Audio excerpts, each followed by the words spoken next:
call to order this meeting for the Carson City Advisory Board to the Nevada Division of Wildlife. Call to order now. And we need a quorum, so would you please call order? Chair Green, Here? Vice Chair Beamer, Here. Member Evans, Present. Member Stewart, Here. Member Thompson. Present. A quorum's present. All's present. Shall we rise for the Pledge of Allegiance? And Rob, would you like to lead us? I will. I pledge allegiance to the flag of the United States of America and to the republic for which it stands, one nation under God, indivisible, with liberty and justice for all.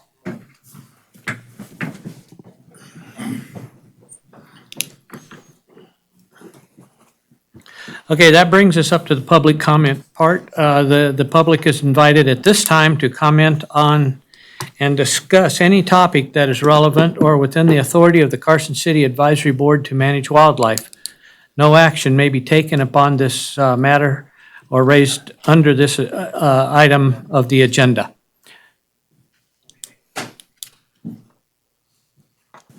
Gil, there's an agenda item for you, I believe. Yes. Well, there are. I'm hoping if I'm stepping on an agenda item, please stop me and I will You're fine. exit boom, okay? You're I don't fine. want to step in there.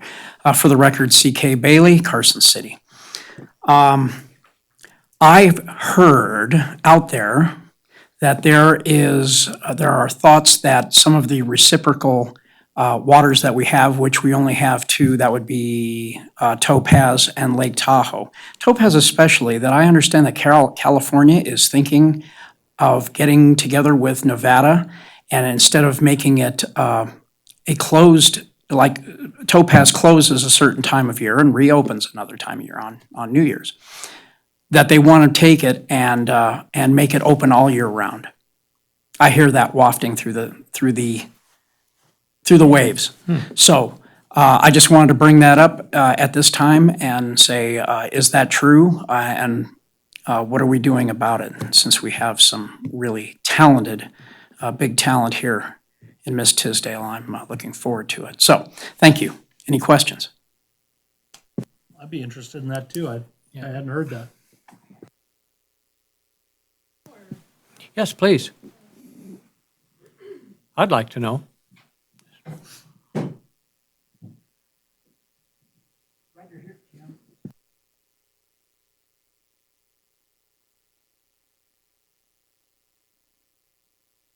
There you go.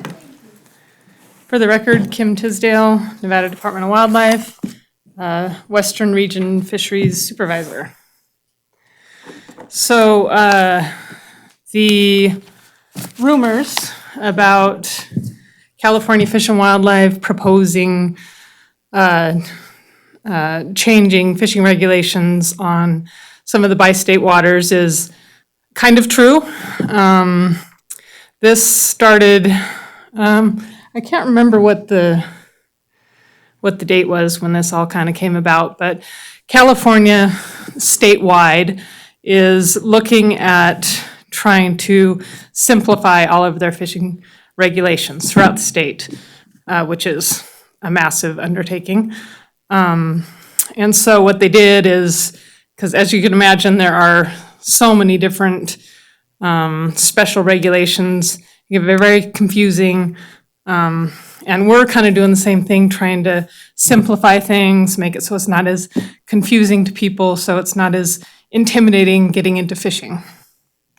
So they looked at their statewide waters and they tried to kind of streamline fishing regulations, and then they put together this big proposal package and set up a whole bunch of public meetings to talk about it, and they rolled out that proposal, and they were quite surprised at some of the feedback that they got back. People were pretty fired up about, changing fishing regulations on all their, everybody's got their own little favorite water. They don't want any changes, and they got a lot of pretty adamant feedback on it. we were surprised about it. They actually, surprisingly, they didn't come and talk to us about it at all. And we have, as you know, a number of pretty important waters that we manage cooperatively with California, Topaz and Tahoe. And both of those waters, they did propose changes to make it more of a open year-round. I believe it was 5 trout limit. And both of those waters, Tahoe and Topaz, we have special regulations on. Lake Tahoe, we only allow 2 Mackinac. And Topaz, we have a closed season, October through December, and then we have that New Year's Day opener, which is very popular with some people. So when we learned that they were doing these public meetings, we showed up, and they're like, "Oh, hey, yeah, we didn't come and talk to you at all." We're like, "Yeah, we noticed that," and they apologized profusely and acknowledged that they were wrong in not coordinating with us, but they were a little overwhelmed with the magnitude of what they were doing, and so we've always worked very well with California, and we have bi-state meetings with them every few years. Just kind of generally, we will notify each other of any changes. So after that, we had a meeting with them, and they did say that they would not be making any changes to bi-state waters. They want to make sure that our regulations are the same as theirs, and they're not going to be making changes to our bi-state waters without, us agreeing to the same regulation changes. And so they're not like saying, this is the way it is, this is the way we're going to have it, and Nevada, you don't get a say in it. Kind of felt like how it was at the beginning, but they kind of came around, and we will work together to come up with regulations for both of those waters. For Topaz, we've actually, for every time the fishing regulation process comes around, we always talk about Topaz. Do we need to have this closure? How important is the fishing opener on January 1st? Is there a biological reason for having that closure? And the answer to that is really no. The reason why we had that fishing closure from October to December is we used to stock fish in October, and so it was kind of a put, grow, and take fishery. So we would stock fish in October. They weren't really huge, but they had 2 months to grow, and then by January 1st, when we have the opener, you have bigger fish people are able to catch. And so it was just kind of that's the management that was on there for many, many years, and we just never changed it. And then when California proposed it, we started thinking about whether this is something that we should think about right now. And so we did a little social media Survey Monkey type of survey, put it out there on Facebook. It's just a quick little, would you support changing regulations on Topaz to allow for a year-round season? And what we got back was that about 75% of the people who participated in the survey were in support of opening it up. One of the considerations that wasn't really a consideration even 5 years ago is the fact that we have a pretty strong smallmouth bass fishery in there now. There's some really nice fish in there, and people are really starting to discover it and enjoy it. And we have that whole fall closure that is, just kind of doesn't allow people to go fishing in the fall, which can be a great time to fish. So, there's a possibility that we could, I think there's a very real possibility once California kind of gets their stuff together that we might propose that, but of course it would go through this public process. We would get, go through the game boards, go through the commission to, get people's feedback on that and see what the general climate is for that sort of a change. Seemed like there was something else I was going to mention about I can't remember. So anyways, that's, I know what I was going to say. The California was, like I said, they received some pretty serious feedback on all those fishing regulation changes. And so then they said, okay, well, we got a lot of feedback here, so we're just going to take this and probably nothing's going to happen for it's going to take us a couple years to try and figure this out. So I don't see anything happening. I think 2021 at the very earliest. I think it'll probably be after that. So that's what's going on with that.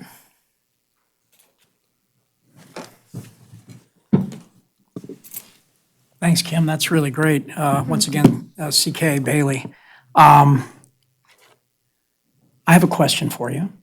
There was a time that Cali did not stock topaz. Has that changed? I'm being ignorant, so.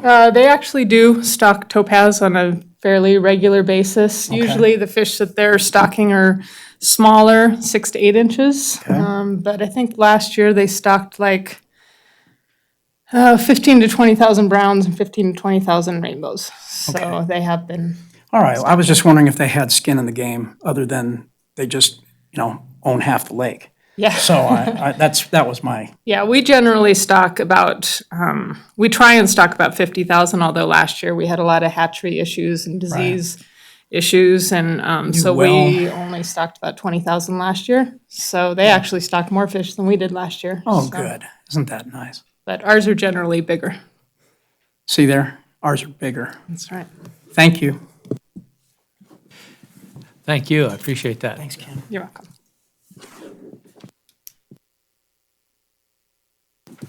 Okay, moving on for approval of the minutes from the last meeting of August 6th.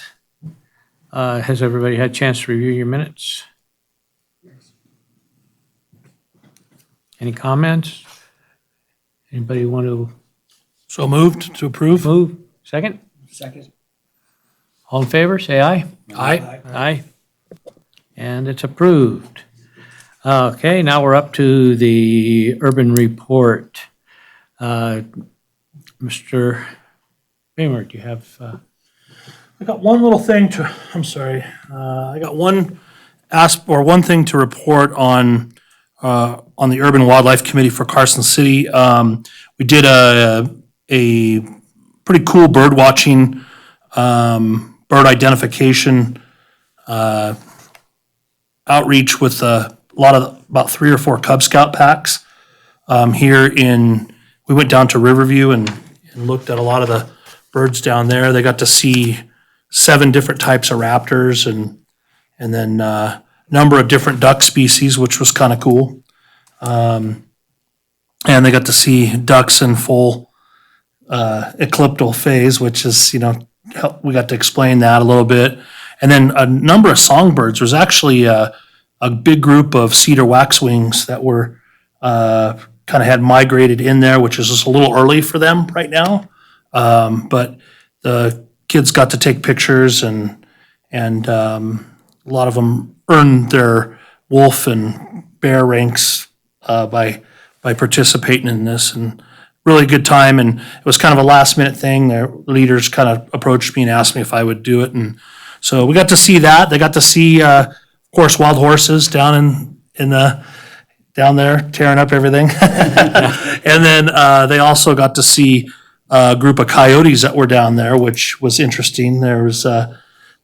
We watched them for a while, and they had a spotting scope on them, and they were following these walkers with these little dogs, and I just like, oh great, we're gonna have to deal with this, with all these kids just running around, and but it was a lot of fun, and believe it or not, we're walking back to the parking lot, and right in front of us was a big male bobcat that was actually walking in the road, and this was like around 4 o'clock in the afternoon.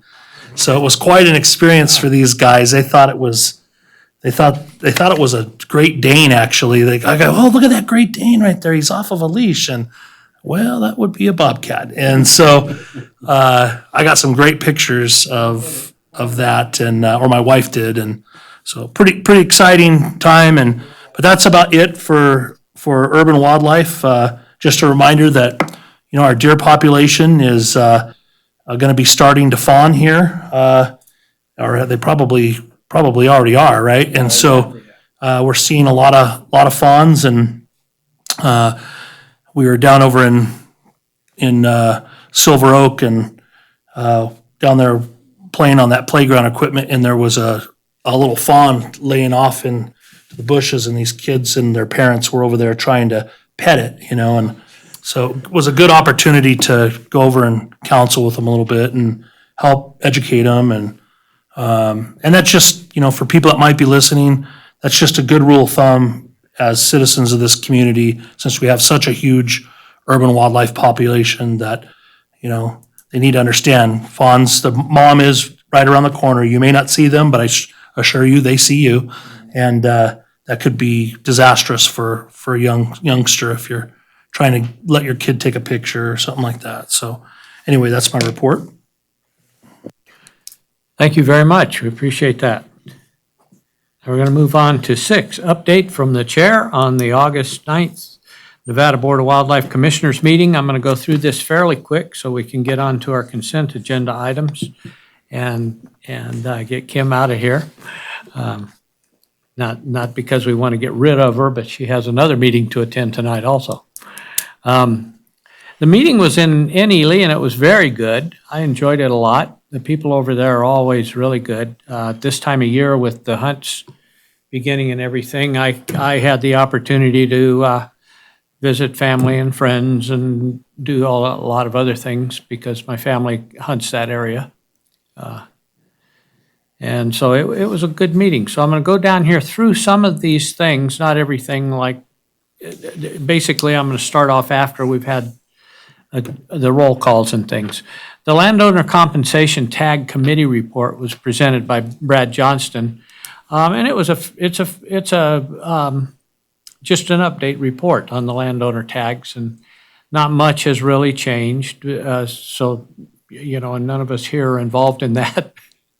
CJ might have enough land for that, but anyway, the possible alternatives regarding the shed antler collection. Boy, what a mess that is. We got some reports here on the shed antler stuff, and I didn't make copies of this because it's both sides. It's deep blue color. The problems they're having are huge. First of all, the influx of commercial hunters is huge. They 5 citations last year, all of them were out of Utah. No Nevadans were cited. I'm going to leave this up here if people want to see it. That's just one warehouse of sheds. Things they're doing though too, but it disrupts the animals, their forage. It precludes their critical winter habits. Some of the things they were talking about was it depletes the energy resources because they get out there on their little ATVs and destroy the habitat. With off-road travel, and they're actually pushing the animals away from their drop areas so that it's easier to collect them, and they're forcing them to drop their antlers early. Things that are wrong. Yeah, and another thing that.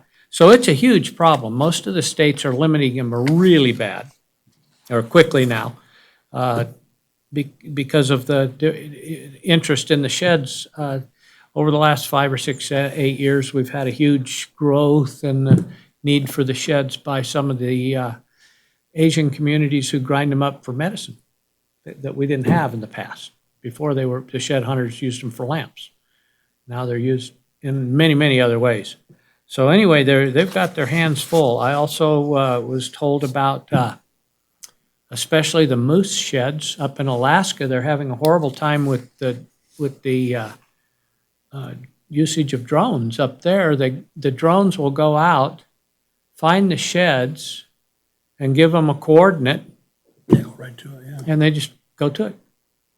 That's not, that kind of ruins it and they also don't get back into the environment. If they're good for medicines, they're good for our soil too. So anyway, that's some of the problems they're having.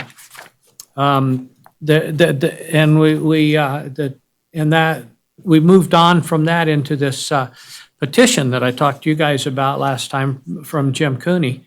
It's very interesting. Almost everybody there liked what he said. They just didn't like the timing they were putting on it. And another thing I found out about the petitions, which was made very clear to us, virtually nobody, even the commission members, didn't know, is anybody can turn in a commission or a petition, and it goes through the vetting process and it goes through the vote. But if the chairman wants to override it, he can anyway, which is kind of interesting. But also they did want to point out, no matter what happens, without the petition, a lot of times they're not aware of what the people want, too, in a specific area. We also had some opinions, or one in particular, Senator Gio Kichiomi.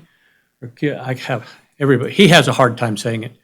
He was there, and he said he thought the whole thing ought to be left up to the 6 counties involved, which kind of makes sense. The problem is the whole state has to pay for the mess, and that's what most people that I talked to felt was the problem with his theory about the 6 counties being involved.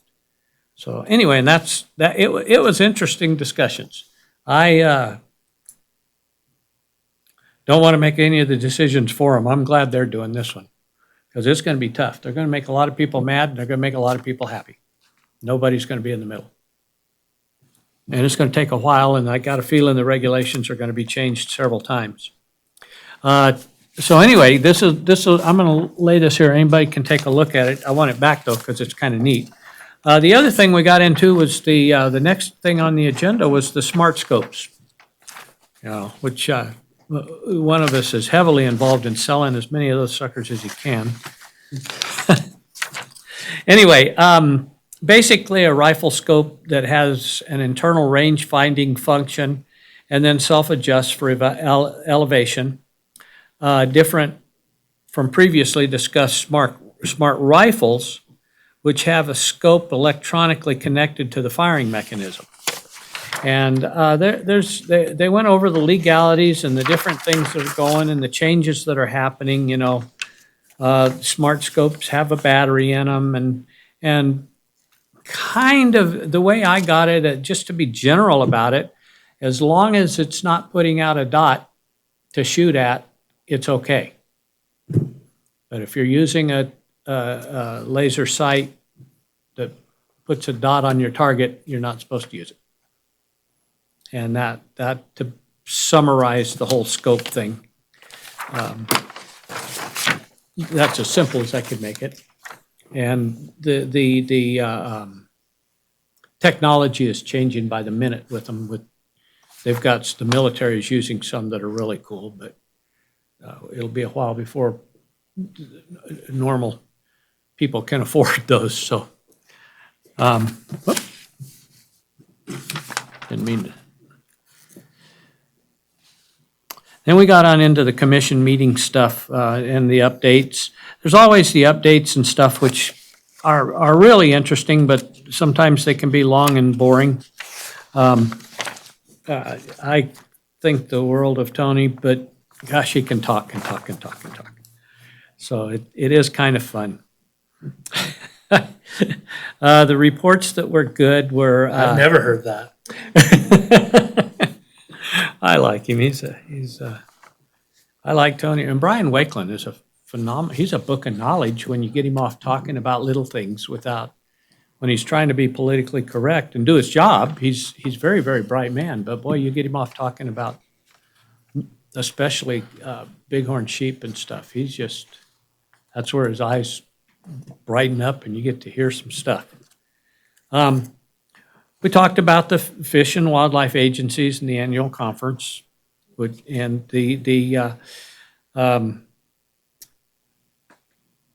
let's see, what else here? We got the litigation reports are kind of interesting. That surprised me too on some of that stuff with the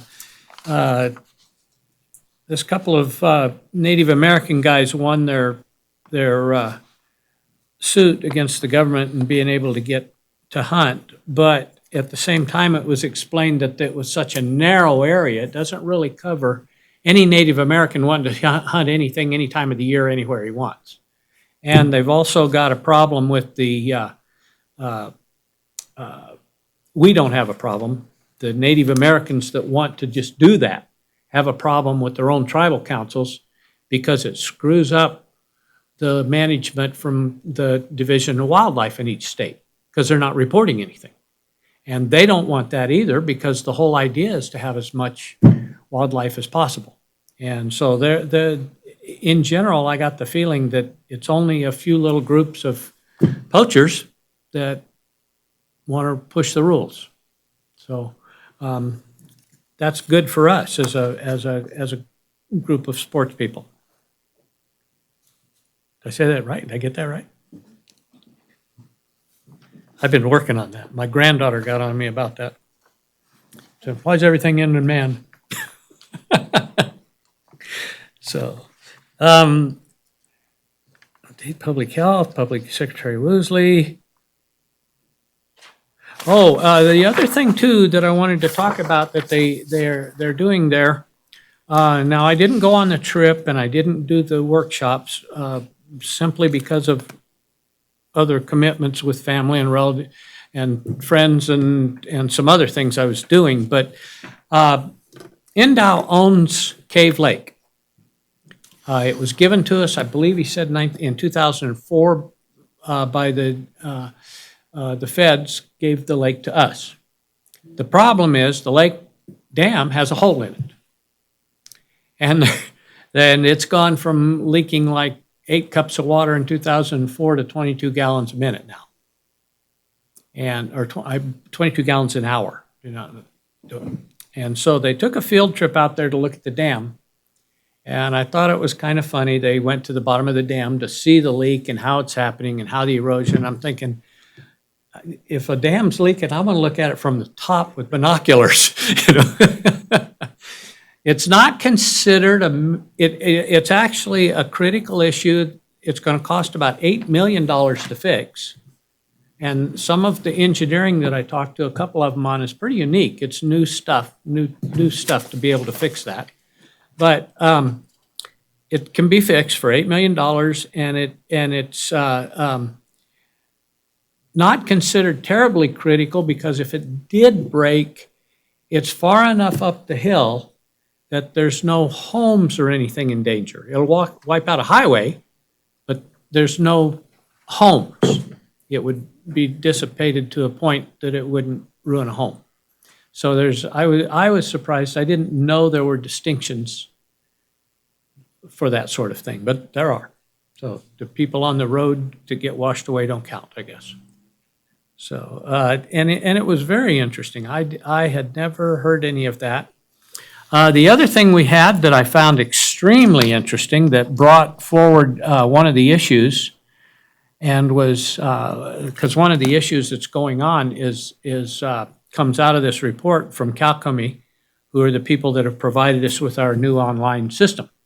And I think the world of those guys. They have done some tremendous stuff, and it seems like they've jumped on top of everything very quickly when there was an issue. Our guides in the state are really upset because under the new system, you can opt out. And they used to be able to get a list of everybody.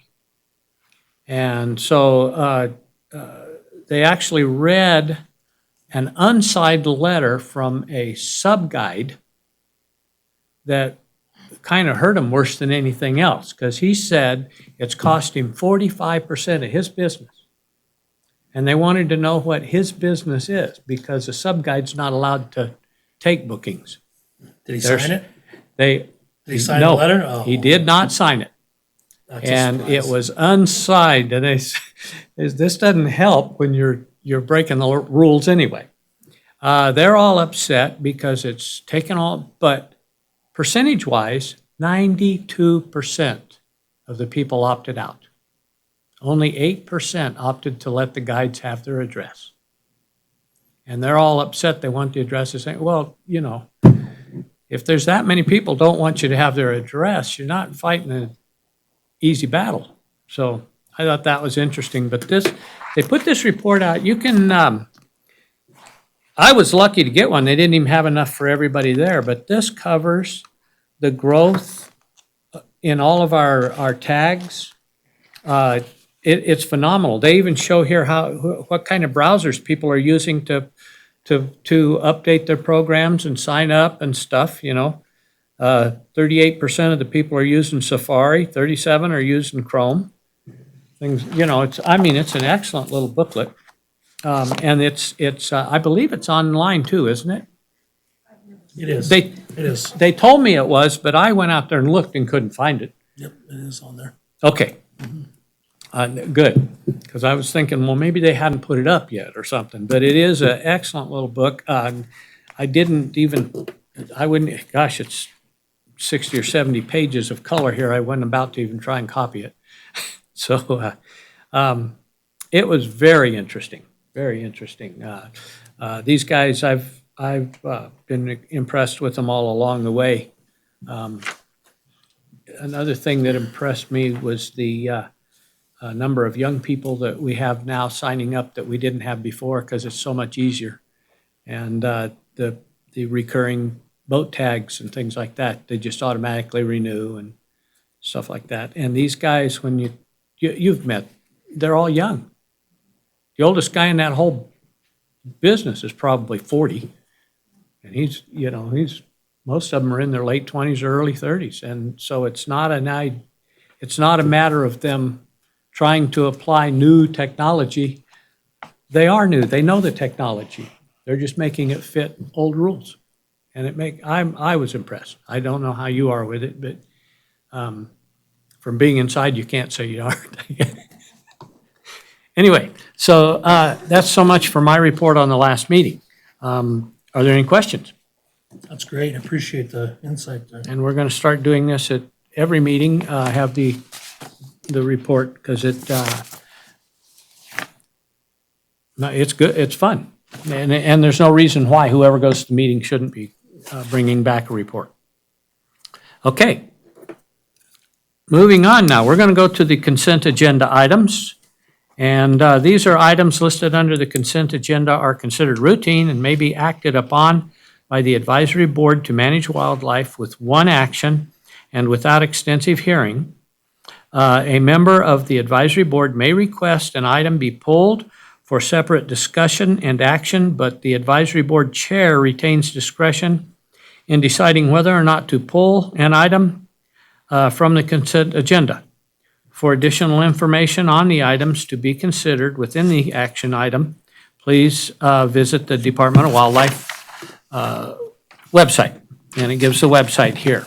I am going to personally pull 7C and move it to the front of the line, and that is to accommodate Kim, because she has another CAB meeting to go to tonight also.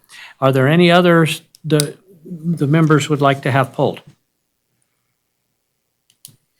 I actually have 7A and 7B too, so it would be okay to. Oh, really? Yeah, I know they're all fishing, but you had only mentioned C in the, I'm good pulling 7A and 7B. okay? Yeah, and if we could take 3 and move it up to the first 7C. Oh, okay. Yeah. No problem, we'll do that. And that covers the consent items. So let's go ahead and jump on into it.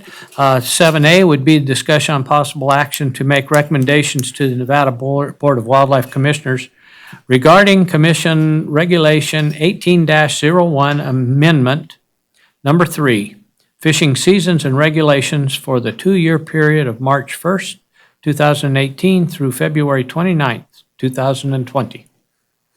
Okay, so 7A is just the way our fishing regulation cycle has always been. The license here was always March 1 to the end of February. But now with this whole simplification process, we're going to a calendar year. And so what this amendment is it's just, this is the commission these are the fishing regulations that are in effect right now. And what this amendment is requesting is that the current commission regulation cycle that we're in right now ends on December 31st. And so that way, the new cycle will start on January 1st, and it'll be good so that the next 2-year cycle for fishing regulations will be January 1st of 2020 through December 31st of 2021. Okay, so it's kind of just a cleanup item there for 7A. So 7B is the proposed fishing regulations that we're proposing to become effective on January 1st. Okay, now 7C3. Yeah, so we're on 7B right now. Or 7B. Yeah. Okay, I thought we'd moved on. So these are the fishing regulations from January, that will be effective January 1st for the next 2-year cycle. Do you want me to just go over the Western Region stuff, or do you care about any of the stuff in Kirch and all that stuff? First? How do you want to do it? We can start in Lyon County. Okay. Okay. So Lyon County, we have proposed changes to the Fort Churchill cooling ponds, and this is just more of that simplification, trying to kind of make more regulations, similar, so you don't have all these different special regulations. And this is one was more of kind of like an oversight over the years, so we just never changed the way it was. The regulation was 15 game fish, not more than 2 maybe black bass, and 5 maybe trout. That's the current regulation. What we're proposing is to change it so it is the same as all the other Mason Valley management area ponds like North Pond and Bass Pond, Crappie Pond, all that. So the new proposal is 5 trout, 15 warm water game fish, not more of those, maybe 2 black bass. So it's actually increasing the limit. The old regulation only allows you 15 fish. The new regulation is consistent with the rest of the management area and allows for 20 fish. So that's and then we're maintaining the minimum size for bass is 14 inches. 14 inches. Any questions or anything on that one? No? Okay. Number? No? All right, and the next one that we are proposing is, it affects both Story and Washoe County. It's the Truckee River. We are proposing to, right now, we have a kind of a seasonal regulation in place where from February through May, we allow for a 0 trout limit, artificial lures, single barbless hooks for that whole stretch from Derby Dam down to the Pyramid Reservation boundary. We put that one in place about 4 years ago to provide some protection for the Lahontan cutthroat trout that are moving upstream of Pyramid Lake to spawn in the river.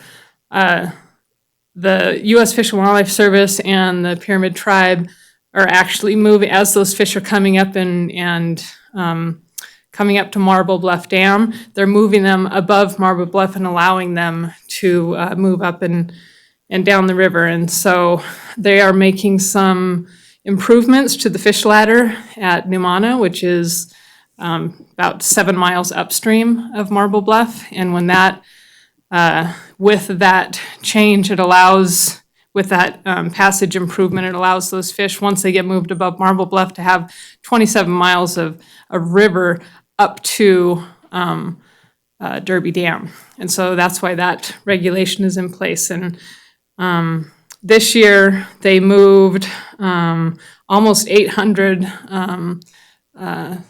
spawner LCT above Marble Bluff. So those fish had access to the river.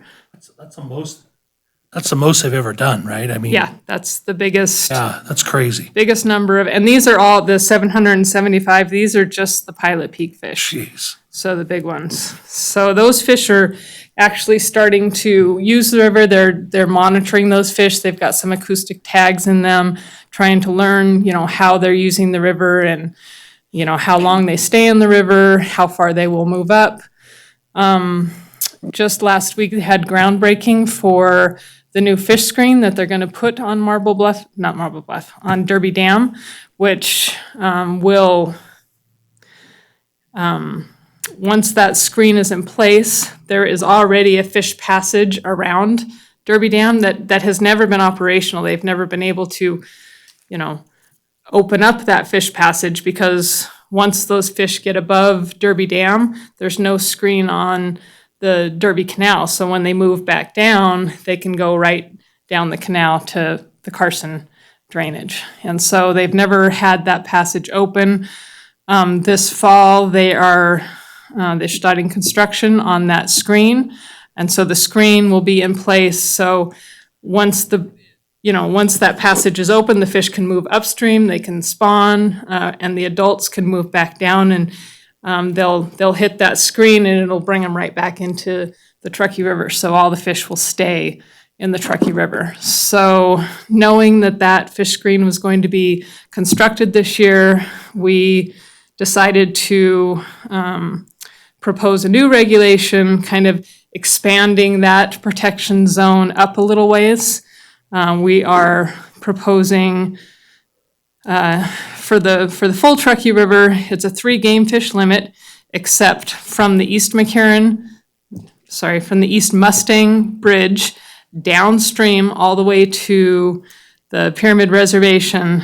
We are allowing for this is year round, a 1 trout limit, it's artificial lures and single barbless hooks. So moving it up to the Mustang Bridge gives them about 10 more miles.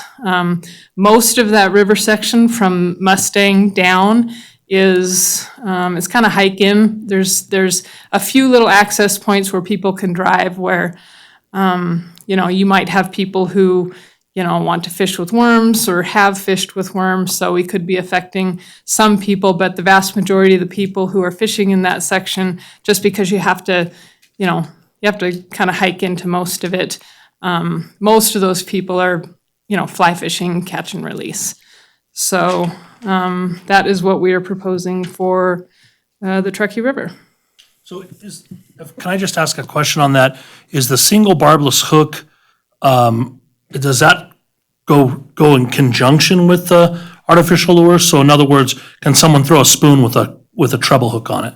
Yes. They can, Yeah, okay. it's not with a treble hook. Okay, They would have to clip it, so it would still have to be single barbless, but they could use a spoon. They would just have to. have a single barbless hook They on would just it. have a single barbless Gotcha. hook on it. Yeah. Yeah, so as long as it's artificials. What's yeah. that? I swap out my troubles already with single barbers. Yeah. I can't tell you the last time I fished a treble hook, but. Yeah, so and with this passage around Derby Dam, the next fish passage barrier on the Truckee River is all the way up in Verdi.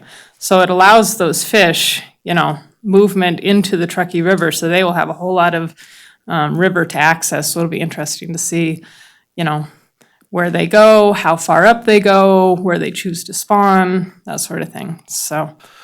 Historically, though, back in the early 1900s, you read stories of the Lahontan, the Pilot Peak going like through Reno and way Yeah. upstream. Not the think- Pilot Peak, but the The Lahontan Latin, the Cutthroat, Latin. yeah.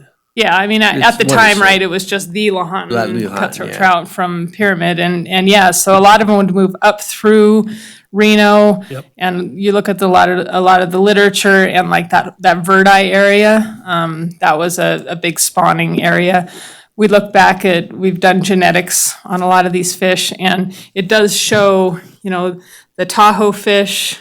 There were Lahontan cutthroat trout in Tahoe and in Pyramid, and there was some mixing of those fish, although it wasn't, they're definitely separate and distinct, but you did have some fish that would move in and out, so you had a little bit of signature of both of the Tahoe and the Pyramid in the genetics of that fish, so that's probably not gonna happen anytime soon, but there are plans to retrofit a lot of the remaining fish passage barriers on the Truckee in Verdi over the next 10 years or so to allow, free access of fish up and down the river.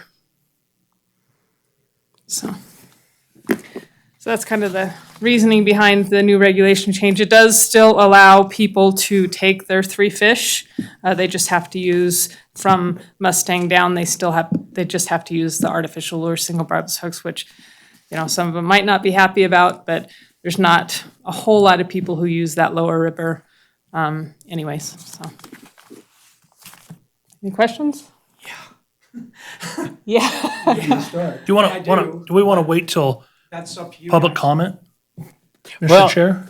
I'd like to go ahead and do it now so that Kim can get out of here and on the roads. I don't want her, Yeah. this is a busy time of the day Yeah, on I the don't mind highway. answering as we Gonna go do through. public comment now? Aye. Take it Okay. item by item, is that what you're saying? Yeah. Yeah. Okay, so right now, CK Bailey, Carson City. So right now, we can fish below Derby Dam, is that correct? Yeah, right now, there's a seasonal, from February 1 to the end of May, it's a 0 trout limit. Oh. Artificial lures, single Okay. barbless hooks, for that spring closure. The rest of the year, it's 3 game fish. Okay, that's good. Now, that came about, and just tell me to go jump in the lake, literally, if I'm wrong. Go jump in the lake. Okay, Kim. I don't mind. But it's like when there was a regulation, that regulation changed to the current because we closed up stream of Verdi. It was a how'd you say, it was a no, it was a special reg water above Verdi. Yes. And so it was decided that we give up that upper and take the lower. No, that was not really part of the deal. I mean. It was not? No, it was not. Sorry, little history here. Okay. So we used to have a special regulation section on the Truckee River upstream of Crystal Peak Park, so that Verdi stretch was, Where the club's at, is that the one that goes through?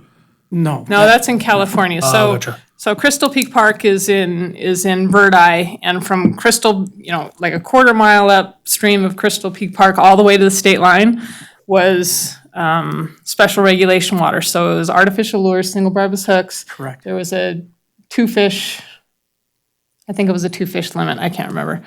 I think it was, yes. Yeah. But it was basically a catch and release water. Right. Okay. And so we had sportsmen that came to us, anglers who came to us and suggested that maybe we take those regulations off. And it wasn't, that stretch of river was, when you have a special designation on a water like that, it makes it a target. And so people think, oh, there's the trophy section up there. There must be better fishing up there. And so you always had people going in there, poaching, they'd go up there and they'd catch 20 fish at a time. We didn't have that problem in the regular part of the river, which was biologically grew bigger fish, but you get up into that Verdi stretch and it was colder, not as productive, didn't grow as big a fish, so biologically, it didn't really meet that criteria of a trophy fishery, but, you know, we had it as a trophy fishery, and we had a lot of problems with poachers up there. Well, yeah, okay, well, you know, we can have poaching problems anywhere on the river. You know, there may be a magnet up there, but guess what? If they find out that there's LCTs downstream, there might be the same kind of deal. So, that's But- neither here nor there. But there's a reason on why we're proposing this. Having that special regulation water up in Birdi, there was no Okay, there was there no was no really big- biological reason for it. Okay, We I'll weren't- buy into that. Yeah, we weren't seeing, you know, Well, that's why I didn't make trophy-sized I fish didn't up really there. make a stink about that either. Yeah. And frankly, the amount of fish per mile that were up there anyway didn't really qualify the designation of a trophy water, not Yes, like the East exactly. Walker. Okay, so I bought into that. But now what we got here is the potential, okay, upstream of Marble Bluff, I understand that what they're about to do to the Derby Dam is they're going to sink like what, 23 to 25 million dollars into revamping that whole section, that whole dam, basically to allow they're putting a fish up and down. right. Well, you have Derby Dam. Right. Derby Dam's staying there. It is not Correct. going anywhere. Correct. It's in So- addition to, they're actually making another couple of lanes like a freeway. So on the north side of the river, there's a fish passageway that goes all the way around the dam, and there's a gate that allows them to open it and close it. They've never opened up the gate. So that fish passageway that goes around Derby Dam, if they open up that gate, water will be flowing through there, so there'll be free access of fish up and down, you know, around Derby Dam. Okay? Okay, So that's already in place. It's already been constructed. Okay. 2008, that thing's been there for and a they're putting decade. another lane in. So what they're doing right now is we have downstream, you know, the downstream issues, and you have entrainment of fish. So if the fish move upstream, if they're allowed to move upstream of Derby Dam, when they come back down, instead be of allowed going to go over the down. dam, they want to go down the canal. There'll be and another that- lane.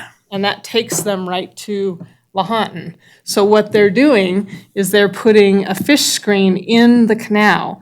So the fish screen, so when they come down the canal, instead of going down the canal to Lahontan, they'll hit this fish screen, and it'll take them through, you know, a series of little drops and stuff, and then it dumps them right back into the river. To This head is- towards, in theory, Pyramid Lake. Yeah, put them back in the truckee. And this is both for adult fish, and it's also for larval fish. So not only trout, but also kiwi, which are very tiny. So, you know, the openings of this fish screen are just minute. So yes, this structure is going in there. Okay, so the aim is to try to get LCTs basically to populate the lower Truckee? Or to get all the way up to, Their goal is to get, Lake allow Tahoe. Lahontan cutthroat trout into the river, into their native spawning habitat. where is the money coming from for this lovely It's thing to Derby Dam? It's federal dollars. U.S. Fish and Wildlife Service, I'm sure Bureau of Reclamation. There's a nationwide, oh gosh, I can't remember, they have so many acronyms. It's a nationwide fish passage program, and a lot of the funding is coming from that fish passage program, which.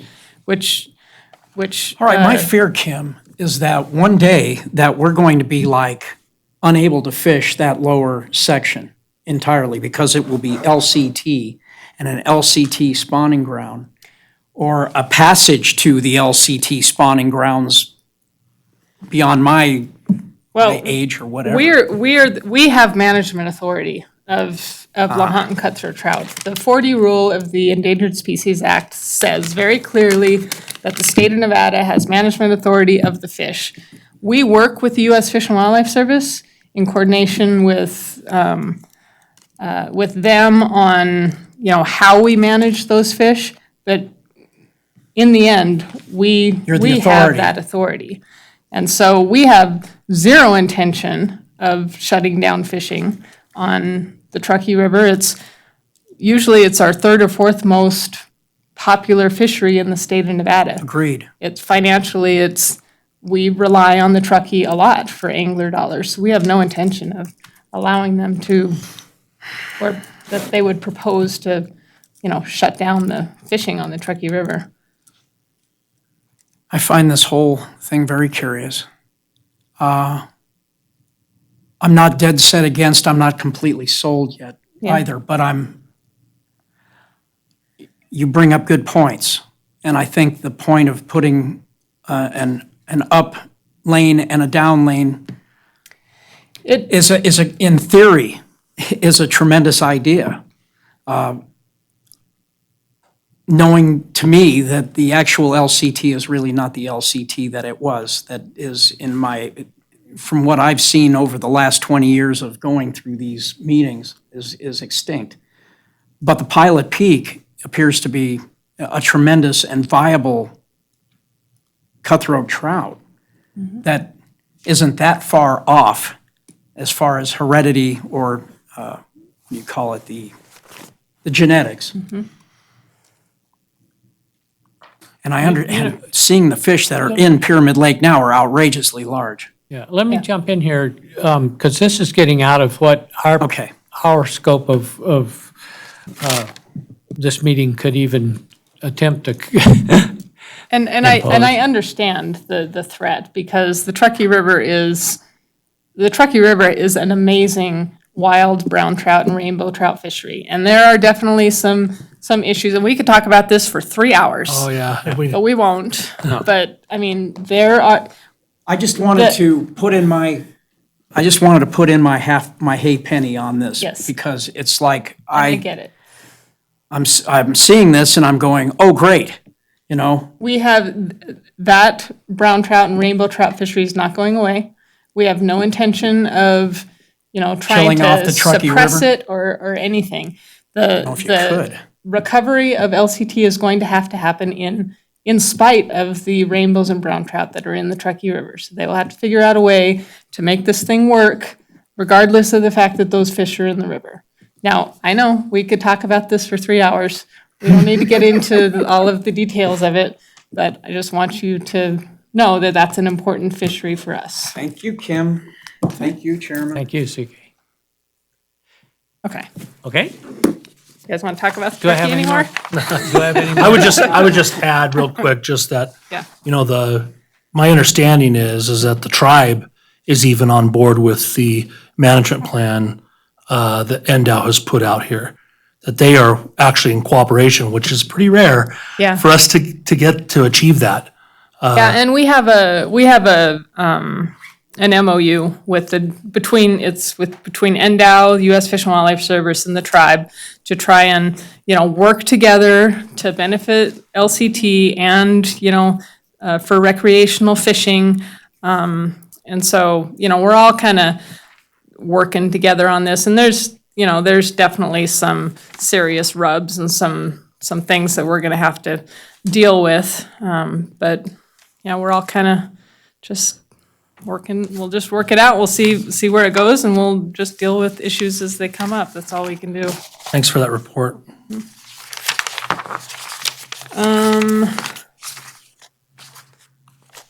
I think that's it for the for our fishing regulations. Just if I can, Mr. Chair, is there anything that, throughout the rest of the state that's worth mentioning, like something that's a big change or something like that, or? No, not really. I mean, Okay. they're adding, they're allowing for, the harvest of 50 bullhead in the Key Pittman, Kirch area, just because they're getting overpopulated. That's right.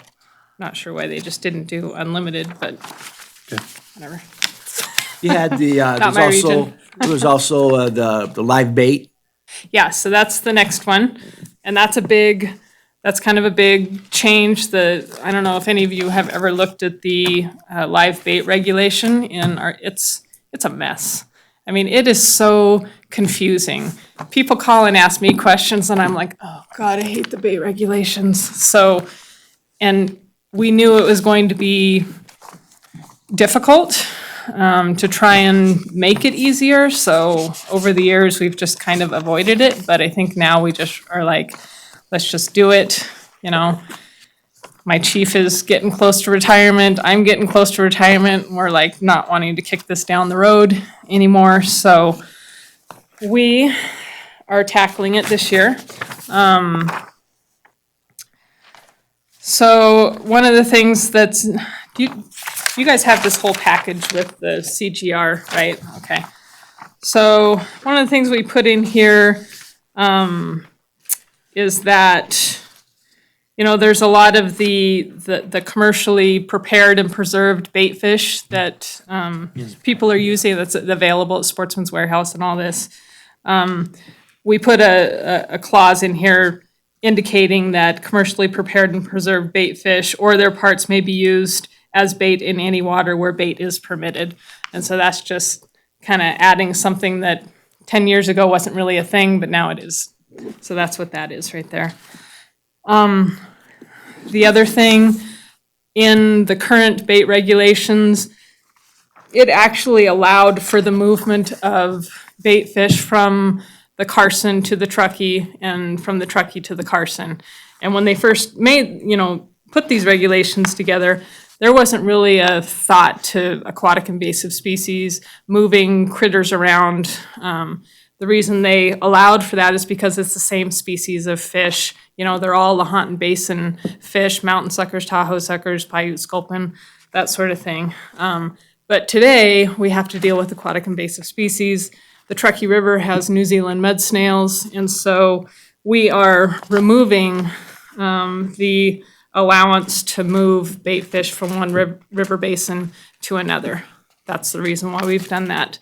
We did get some feedback from Churchill County there. They were not thrilled with that proposal, but that is our justification for putting that in there. We wanted to try and simplify the bait regulations as much as possible. So basically what we've said is that live bait fish may be used only in the water from which it is taken. So that way it prevents people from moving fish too far upstream and downstream. The previous regulations had, you know, you can use these bait fish below Quilisi Dam and these bait fish above Quilisi Dam, and it was just super confusing. So we're just simplifying it. You can use them from the water from which it is taken. And then we go on to specify, you know, per river basin where bait fish can be used. In the Carson River Basin, in the Humboldt River Basin from pretty much Golconda all the way down to Rye Patch and below, including Chimney Reservoir and Pitt Taylor Reservoir. And then in Lake Tahoe, and then except as otherwise provided in Section 5, which refers to the regulation that we just discussed, where it's artificial lure single barbless hooks. You can use them in the Truckee River. And then in the Walker River Basin, from the bridge of the Southern Pacific Railroad near Wabuska downstream, including Walker Lake. One of the things that did come up with Churchill is that what they would like is they have Lahontan Reservoir and then they have all those waters downstream, you know, all of the ditches and canals and the, you know, the regulatory waters and reservoirs that they have in Fallon.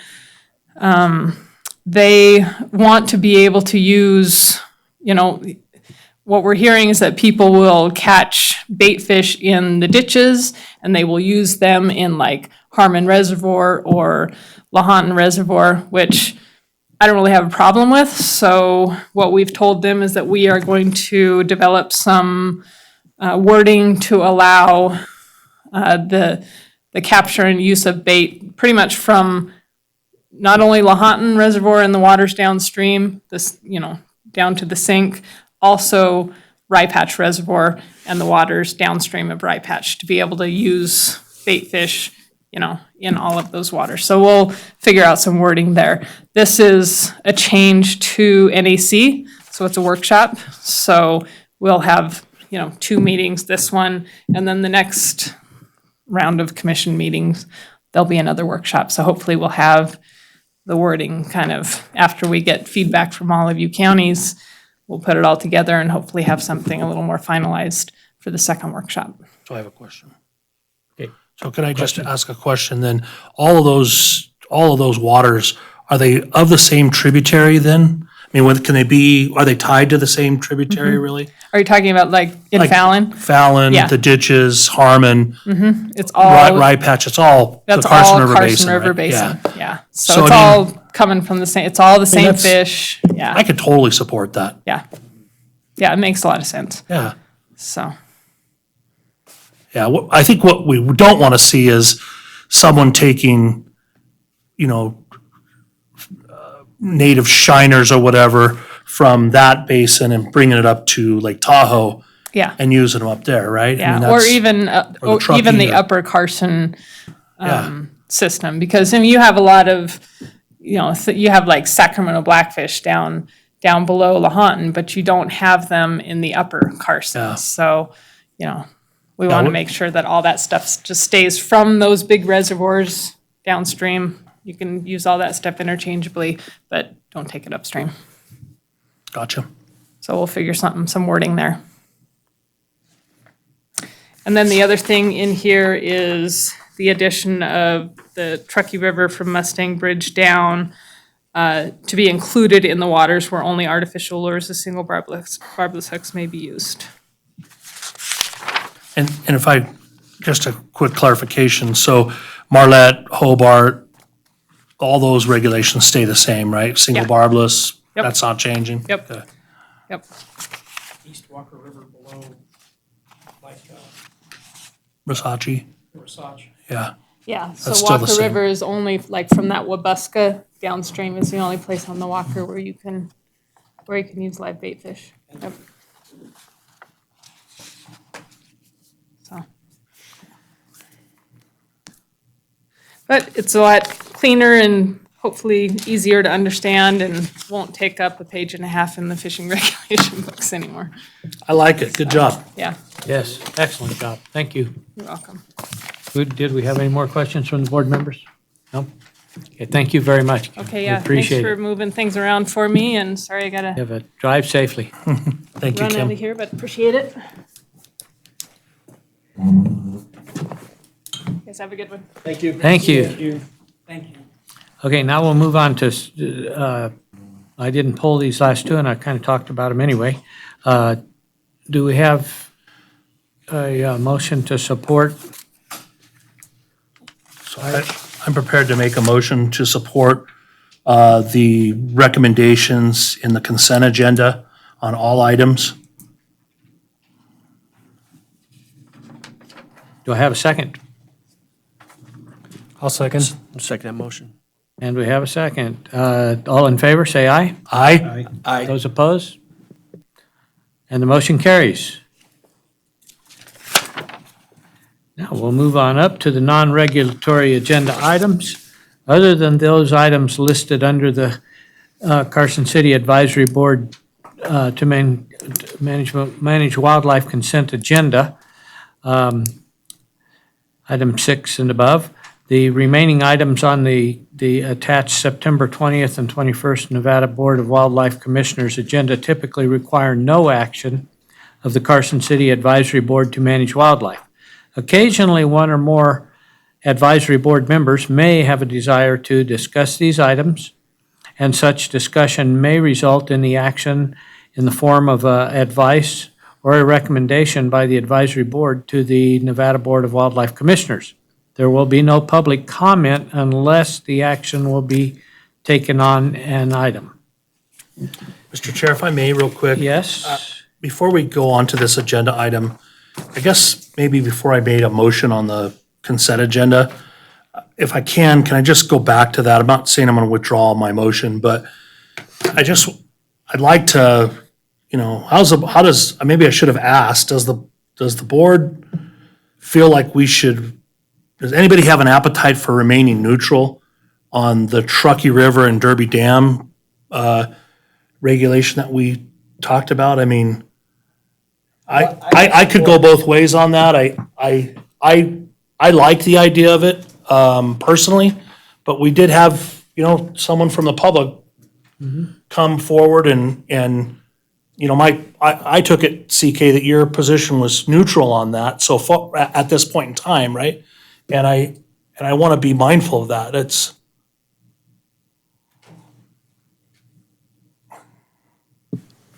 CK Bailey again. I think neutral, I don't think I'm exactly neutral on it. I think there needs to be more information. I think that on the Derby Dam subject, not on right. the rest of it, I'm good with everything that I've seen. So I think the regulation, though, is really pertaining to the actual, just changing the moving it from Derby Dam, if you will, up to Mustang. But it's also allowing the addition of taking a fish where it used to be 0. Yeah, So it's actually a benefit to the sportsman if they want to take a fish from that area. yeah. Well, I mean, they get to take 3 fish from that area, right? Well, one. I think it's one. It is one, okay. I'd have to pull the book on it. Yeah. Anyway. I mean, just reading what was in it, I thought I took it as one fish from what used to be 0. Okay. So I guess, given the testimony we received from the public on this, I'd like to open this back up for discussion. As I thought about that, I thought, well, maybe we should, want to make sure the is on board with going forward with, giving the support to that. What's your thoughts on that? My thoughts are, I'm not an angler, and I am going to yield to the wishes of the rest of the board on it. As far as the Truckee River goes, it is outside of the Carson cab, but it doesn't mean we can't have an opinion either. I know, but the problem is it's northern Nevada, right? And we do have a kind of a cooperation. The fact that Tahoe is really the tributary, the main tributary that supports the Truckee River, which we do have. Yeah. We do have an interest in that. And so, I want to be mindful of what the public wants and see how everybody feels on that before we just full-blown go for support. I will tell you that my personal feeling is that I support what they're trying to do on the Truckee with introducing Lahontan cutthroat trout. I'm not as concerned as Mr. Bailey is about the brown trout and the rainbows being infringed upon, if you will. In fact, I would think that really the species that would be, at the bottom of the barrel would be the pilots, if you will. They're not as aggressive of a fish as rainbows and brown trout are, just biologically. So although they're larger, right? Size does matter there, I guess. But I'm not as concerned about that as CK is, but I'm open to, whatever the rest of the board feels like there. I'm still in support of passing all the regulations. If some of you aren't, now's the time to voice that, and I'm happy to rescind this and take a neutral position on that particular regulation. I would concede to that, so.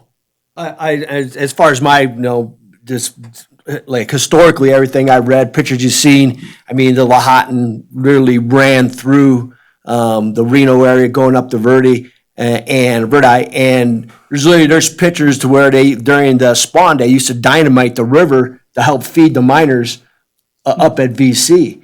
And for an opportunity to buy in not only from the tribe, but the federal government to reintroduce the Lahontan back to the Truckee I think is a phenomenal. And the rainbow and the browns were there before, and what's been gone for hundred or more years has been the Lahontan cutthroat. And I think this is outstanding opportunities, and especially if they're allowing you to retain a fish from the river. I mean, that's like, can you imagine catching a Lahontan, in the Truckee? Well, not just any lawn, I mean, they're 10, 12, 15 pound. That's what I'm saying.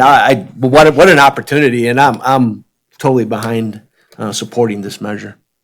Well, hopefully everybody understands that really the rainbows and the browns that are in the rainbows really are a cut bow hybrid that are in the Truckee, right? I mean, very few native rainbows in the Truckee, if any at all, I think. And regardless, right, I think that I can still support that regulation. I just wanted to make sure, to be mindful of CK's opinion, because he did offer public comment, and certainly I think that's the responsibility of this board, is to listen to the public and make sure that, we all feel strong about it, but that his voice is heard, so.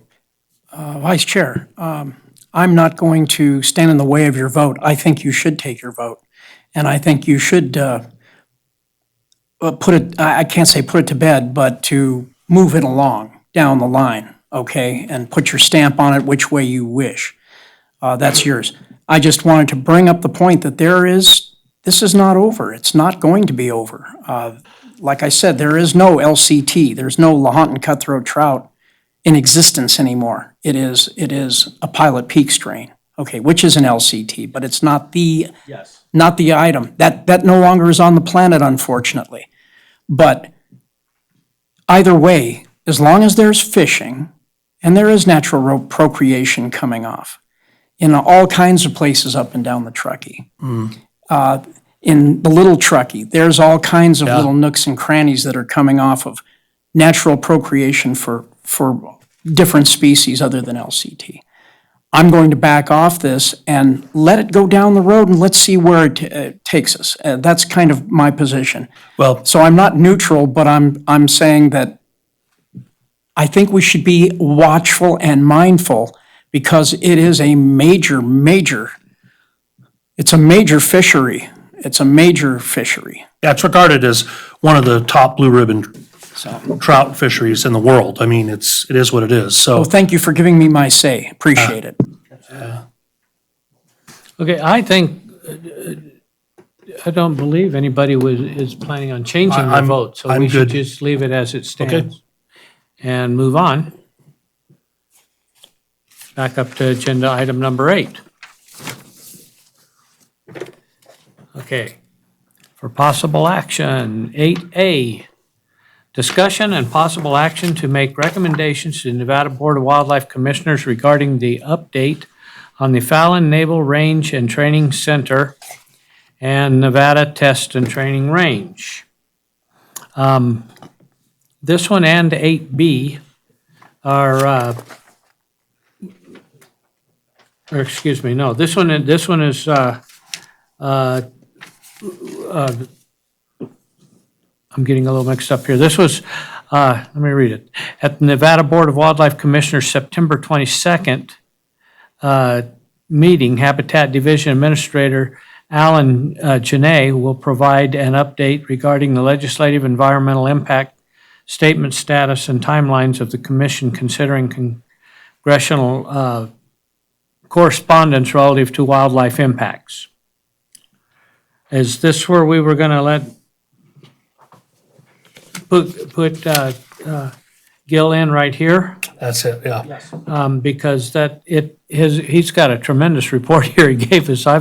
Yeah. I'm impressed just at the little bit I've looked at. This is double-sided stuff too. It's kind of like that one I brought back. Gil, would you like to give us a report on this? Well, before Gil starts, if I can, Mr. Chair, just, Gil and I talked about this when you came back from that meeting, and I guess I felt, what the information you shared with me, I think that, I truly don't think that the CABs, members of the CABs truly understand what the potential here is of what the federal government's trying to do here, and how it's going to affect potentially, not just big game hunting, but everything, right? And so I personally am the one who asked the chairman to, to see if we could get a report on that. I just felt it was so essential for us to hear that, because I don't think this is one of those issues that's going away either. I think that we're going to hear about it again in the future, and we need to be prepared for that, I think. So with that, go ahead. Thank you, Mr. Chairman, members of the board. For the record, Gil Yannick.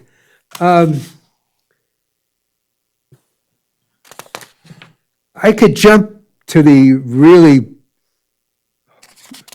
meat of the issue here. I mean, I've made copies for all the board members of the handout that was presented at the meeting.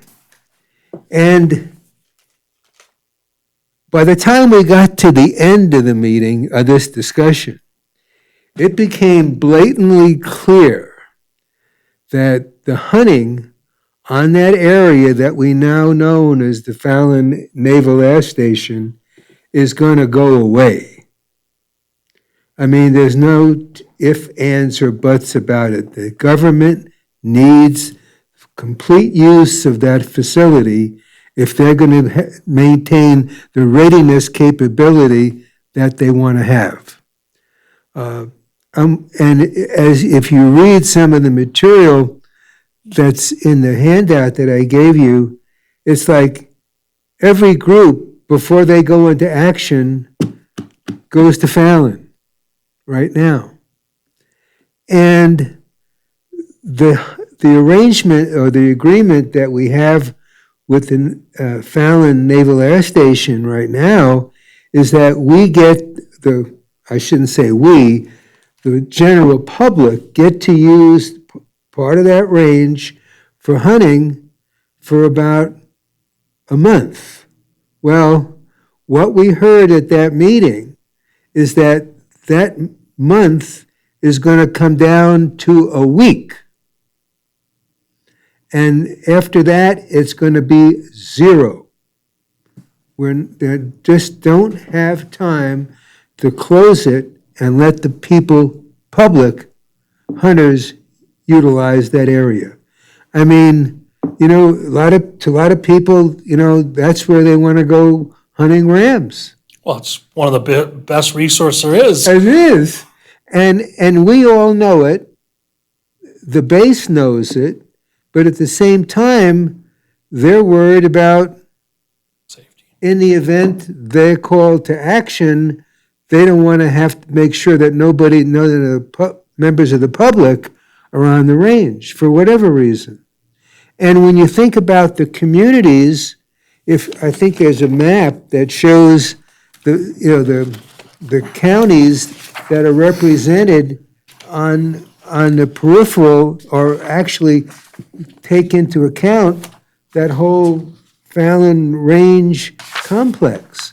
I mean, it's going to affect the income to a lot of those communities because of if they close it to the public. And the feeling is they don't have much of a choice. And this is a fait accompli, as the French would say. It's going to happen whether we like it or we don't like it. The government's going to supersede what Nevada may want to do or what the hunters may want to do, and it's just going to be a matter of time. It's going to get fewer and fewer days that it's going to be open, and it's in the nation's interest. And how are you going to argue with that? I mean, I empathize with every hunter that has dreamed about pulling that tag and going to that area. But at the same time, if you've got something in the Middle East going on and you have to get a unit ready and brush them up on the latest and the greatest, you can't argue. You really can't argue. I mean, you wouldn't want to argue, put it that way. Because are you denying somebody the 5 days of advanced training with some new ordinance, with some new guidance, with some new technology? It'd be like un-American if you stood up against that. And so it's a shame that that particular locale is home to some great animals. And we've seen pictures of that. We've seen guys, in the magazines. We've seen them in publications and pictures that are floating around from people who have actually been successful. And you can't, it's hard to take sides. And the sum and substance, we sat there, it was a very long presentation. Remember, Gene? It went on and it went on. And they were completely open with what's going to happen.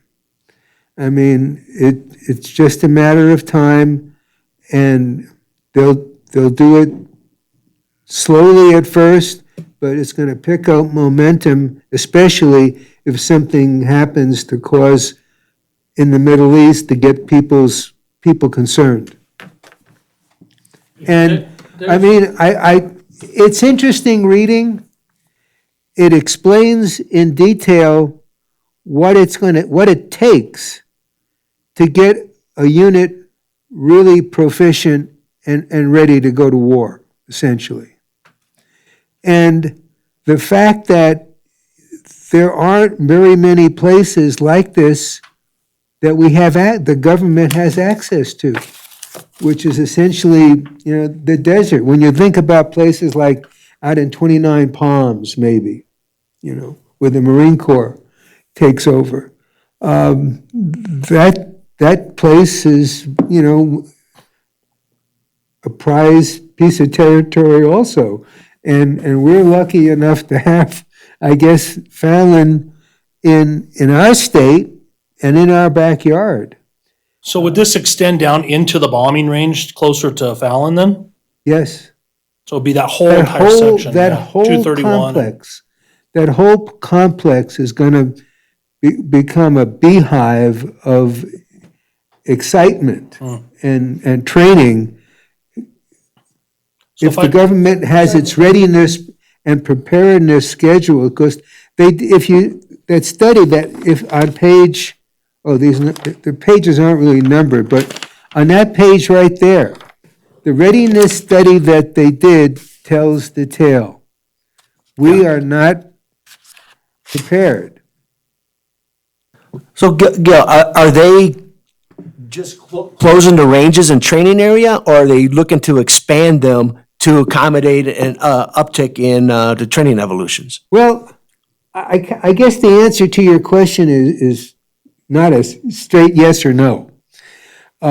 When they did the readiness study, it showed what it would take to make sure that nobody who shouldn't be on the range is on the range. The fact that there are certain missions that various units use the range for, and there's a system of priorities as to who gets to use what. The sum and substance that I walked away with is that it's a done deal, guys. It really is. It's just a matter of time. They're going to try to do it tactfully. But if something comes up to say this is far more important than somebody trying to fill out a tag, that person's not going to have an opportunity to fill out his tag. Yeah, but still, it's to the existing ranges right now. They're not looking to open up. So I understand the whole. No, I don't think that what we heard is that they going to enlarge this, I don't think the they range. expand it. Not expanded, but they're just going to close it. They're just going to, that's right. They're just not going to let certain things that used to go on there. I mean, it's like, A lot of it is for public safety, because if they have a last-minute unit Oh, I. training exercise. I Yeah. get it, I get it, They can't go out there looking for 300s that yeah, haven't called home lately. yeah. And this is one of the things I've been told too by military people is, in fact, is the public information officer out there in Fallon, is there is no place in America that replicates the terrain and most probable areas that our people might be in other than Nevada. Not in Arizona, New Mexico, or 29 Palms as far as the varieties of terrain they have. That's part of the reason, and as I understood it, it's not expanding it. It's just they're going to use the whole thing instead of parts they've never used before. And did they talk about the management of the game that's on the land? No, they really didn't, they didn't touch on how we're going to manage the game that's there. Is it a question, because some people naturally ask questions, well, are we just going to wait until they're all annihilated? Are we going to try to remove the game to another area? That wasn't discussed at the meeting. It didn't come up, and I'm glad that you brought it up now, because it's probably something that we need to ask the people who are running Fallon. Are you going to give us time to remove the animals? Is the department going to push for that? Because, that's breeding stock. Well, it's the state, people of the state of Nevada's resource, so, Right. and the federal government didn't put those animals there. No, I mean, I think it's a good question to ask, and I think I'll talk to some people about, have they considered what the challenge is going to be if they say, by November, no one else is going to be able to get on there. No public will be allowed. This year? I don't know if they're going to say that. Gotcha. That's the challenge, because we don't know what their timetable Yeah. says. Well, I think we have to wait and see, but did anybody voice any disdain about this at all? I mean, it was an informational type thing. We really didn't, when we sat there for an hour and a half and listened to several people explain why and how and this and that, and it really didn't sink in till you got towards the end of the discussion, that when they started talking about, well, the public used to have 30 days. Well, that's not going to be 30 days forever. And they said it. And so right away, people got to say, well, does that 30 days means 7 days? 15 days? Nobody had an answer. And nobody from NDOW even asked the question. So. Well, my thought is this, is as we go forward with this, it got to come to us if they're going to impose something like that, right? And the commission will have to hear a discussion on that and public comment and everything. They have to. Well, definitely. When you see, if they close that area, you look at the number of tags. Yeah, it's unbelievable. It's like one of the biggest quota of tags there is in the state, That's what I'm saying. Right. Everything, even places as far away as Cherry Valley get affected because they're on the other side of the highway. Yeah. I don't see how there's any way that the department can actively, remove and maintain that removal of animals in that. That's a huge area, And there's so many different mountain ranges that feed into that it'd be impossible, I think, to do that. I think, a compromise, my first notion is a compromise would be, listen, let's go ahead and make it the same, but give you guys still maintain the authority to say, listen, we're calling this hunt off, right? You guys, you apply for this with the assumption that if we have an emergency situation that we have to close this off for, that we have the authority to make that happen and give a certain amount of notice, like, hey, you guys, you got 24 hours and that's it type thing. You know what I mean? Something that's, No, I mean, when you look at last year, when they closed off part of the range because of the fire that just destroyed what the animals would come down and feed on. And, it was almost like a depredation hunt, the giving away tags because there's no food to feed the animals left on the range. yeah. Well, I appreciate the explanation there, Gil, and, I don't know, Mr. Chair, do you have anything else to add there? No, well, no, actually, just a little bit. I mean, it's sad, and now is the time to be looking at possibly moving animals or whatever, while we can. Because once the range is closed, we won't be able to. And at this point, we may even be able to be allowed into areas that are already closed if we're moving animals. Right. Just like, I know for a fact, the biologists down in the southern end of the state are allowed on certain parts of restricted area out there around Groom Lake and stuff, when they're counting turtles or whatever. They make arrangements ahead of time and they're escorted, but they're still allowed in restricted areas when they follow the proper procedures. And maybe we could do that for moving animals or whatever. And it's a little more tedious negotiation though, because to move animals, it takes air support and all kinds of things that they may not want in that area either. So, but now is the time to talk about it and be talking to the commissioners and see if any plans are being discussed at this point. That's a good point. That I think everybody was in shock, and didn't know what questions to ask because it was all going one way. I mean, they were putting out the information and all we could do was listen because we weren't prepared for what they were going to say. Well, I mean, I'm again being the devil's advocate here. I'm certainly not standing in the way of our country's safety and that. But I will tell you, there are going to be. I'd be very surprised if there weren't groups, GFOs especially, that would voice disdain on this and actually to the point where they start lobbying our Democratic state senator.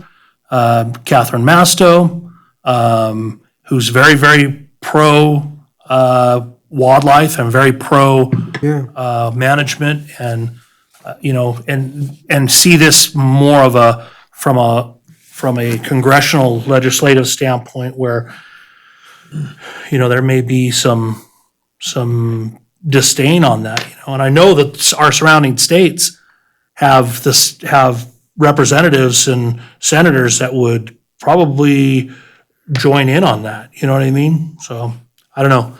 I think our surrounding states want it here because the population is less here and they don't want it in their backyard. So, Well, I'm not saying about the facilities. I'm talking about the ability to manage wildlife and whatnot. So anyway. Well, we have a responsibility, as the managers of the wildlife in the state, to make sure that it's if anything is done, it's on an orderly basis. And if we're going to be able to go in there and capture and relocate the game, that's, going to be the only way we're going to be able to save them. Because if we just let the troops come in there and use the range with no discretion about where the animals are this time of the year, then we're really gonna get a black eye for that. I might make a suggestion here, and this is a little out of sequence because Gil is going to represent us at our meeting in Las Vegas. Could you talk with some of the commissioners about this for me? Yes, I'm thinking for us? Tiffany for I'd be sure. Well, glad to. I just wrote Tiffany's name down because I can just call her. I'll definitely, and you can too, anybody, the more of us we get to talk to them about possible, ways of approaching this, what we can and can't do. Right, because I mean, it was obviously that whole session that we had at the meeting was to make us aware of what's going to happen Yeah. down the road. And the sooner we start talking about, well, there's a lot of game there, we don't want to lose the game. Yeah. What can we work out with the government as far as access in order to relocate the game that we can capture? Especially the sheep. And I mean, then you're gonna hear some arguments from some of the communities that rely on hunters coming and staying in heads in their beds, and buying ammunition, buying whatever the town has to offer them. That's gonna come to the surface too. Yeah. I think that's a good idea. Yeah, so you Okay, please, and then we'll, as a group, talk to whoever we know too, and try and get something going as far as a plan of attack from our side to Right. protect the wildlife. okay. I just think that we need to get ahead of this thing. It's, definitely concerning to me and, there's someone's got to bring it up and say, okay, what are you guys going to do with this, So, I mean, obviously, the commission allowed the people from Naval Air Station at Fallon a lot of time at that last meeting to present a lot of information. And you didn't have to be a brain surgeon to hear what they were saying. And the things that I printed up for you guys explain justification for why they got to do what they're going to do. well, certainly the transparency issue was forefront here, there's no doubt, but, Yeah. I just think we need to get ahead of it. And that was one of the things, when you shared with me some of your comments and Chairman Green shared with me what his thoughts on it, it was a big, danger, Will Robinson type Yeah. situation that we should all, I think, I know I'm concerned about. I think we all play a part in trying to get ahead of this thing and getting in front of it so that it just doesn't come to us and all of a sudden we need to make a decision, So, Well, Thank you. I thank the board for, for making time for this subject, because this is just the stuff that's on the surface. There's got to be a lot more, especially with regards to the planning on the part of the Wildlife Commission and working together with the military and the U.S. government about, how do we make the range available and have first priority on use, So Thanks, Gil. much more to come. appreciate it. Thank you. Thank you. you very much. Okay, moving on to 8B, discussion and possible action to make recommendations to the Nevada Board of Wildlife Commissioners regarding the North American Non-Lead Partnership. At the Nevada Board of Wildlife Commissioners September 21st meeting, Leland Brown and Chris Parrish will provide information to the commission regarding the creation of the North American Non-Lead Partnership and innovative ways to protect our hunting and wildlife conservation heritage by addressing unintended impacts on wildlife lead exposure through hunting ammunition. Any comments? This will be interesting. This is has been a lobby that has been being pushed. The agenda has been being pushed across the United States.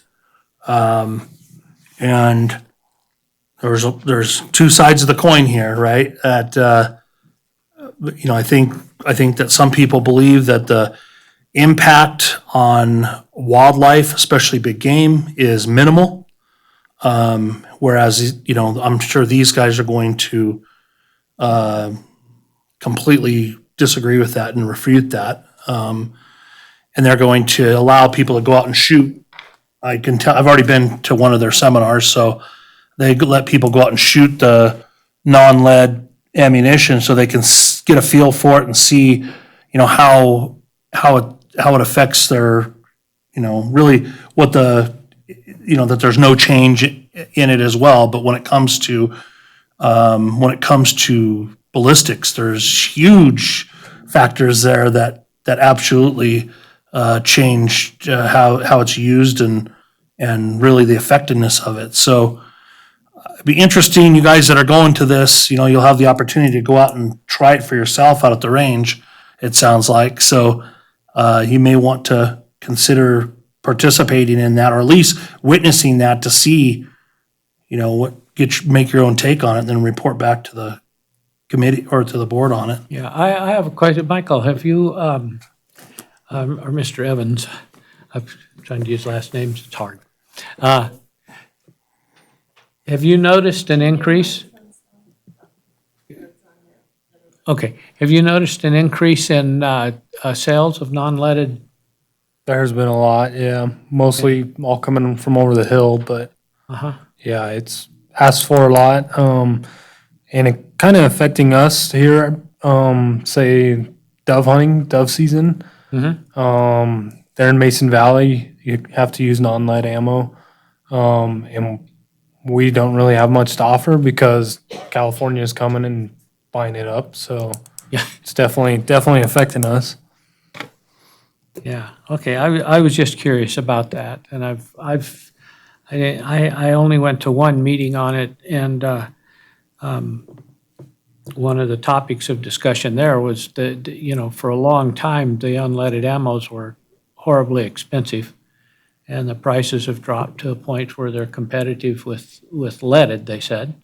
So it would, Yeah, for the most part, they're coming down a little bit. They're still I was going to say high bismuth end and bismuth, exactly. Yeah, it's pretty spendy still. Expensive, but some of your steel shot has come down quite a bit. And okay, I was just curious about that. Any other questions? Move on to 8C. Now, this one's a possible recommendation to make for the Nevada Board of Wildlife Commissioners regarding management objectives used by the department for developing hunt quotas. All this is basically is Brian Wakeling every year goes over the how they develop the algorithms they use for quotas and how they work with the biologists and the past and the future projections and come up with the recommendations from their department on the quotas. So my only thing on this is, listen, I'm sold on what Brian Wakeling and his team does. I'm sold on the way they manage our wildlife in Nevada. Hence the reason why we have some of the best wildlife in the country, right? So obviously they're doing something right, in my opinion.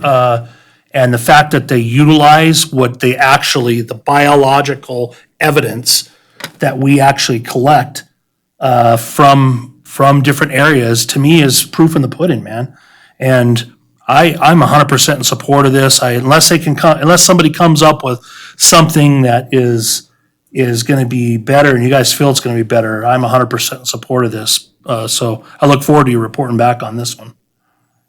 Yeah, I agree with you 100% with Brian. And the algorithms honestly aren't that difficult to understand if you take the time to look at them. Yep. A lot of people, Very sensible. they're afraid of math, but they're simple. They're simple if you take a look at them. Anyway, okay, so moving on to 8D, this is possible action to make recommendation to the Nevada Board of Wildlife Commissioners regarding the bighorn sheep ewe hunting in Nevada. The Nevada Board of Wildlife Commissioners at the September 21, 2019 meeting, Wildlife Specialist Mike Cox will provide a briefing on the background, development, need, and management objectives for the bighorn sheep ewe hunts, current application and hunt metrics, and opportunities, constraints, and landscape risks in conducting translocations as an alternative to U-hunts in meeting management objectives. I think some of this we might see a lot more of this in the future if we're moving sheep out of the Naval Air Range. Yeah, this one is I've done some study on this, and